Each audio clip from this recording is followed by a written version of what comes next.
আমাদের এই প্রাণের দাবি, আমাদের অস্তিত্বের দাবি, আমাদের রুজির দাবি, এই দাবিকে আমরা কখনোই অন্যভাবে দিব না।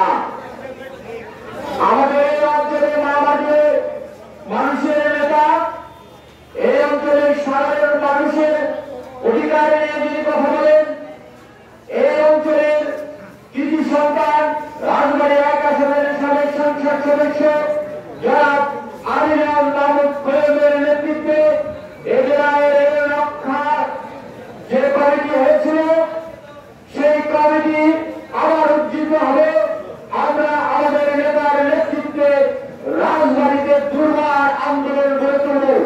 যদি আমাদের এই ট্রেন এই জায়গা থেকে চলে যাওয়া হয়, আমি আজকে এই মানব বন্ধনে এই রেল স্টেশন চত্বরে দাঁড়িয়ে রেলের উদ্যোগের কর্মকর্তা রেল মন্ত্রণালয়কে বলতে চাই, যদি আমাদের এই রাজবাড়ী থেকে ট্রেন অন্য জায়গা দেওয়া হয়, আমাদের কোনো সমস্যা নাই, কিন্তু আমাদের রাজবাড়ীতে ট্রেন থাকতে হবে এবং আমাদের যে ট্রেন আছে আরো 2টা ট্রেন বেশি দিতে হবে।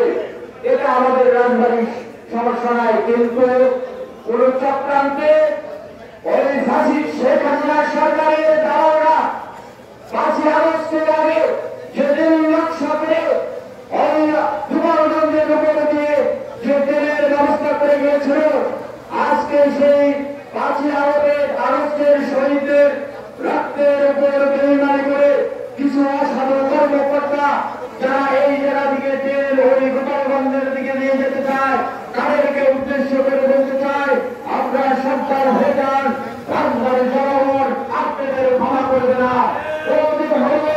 এই রাজবাড়ি অচল করে দেওয়া হবে।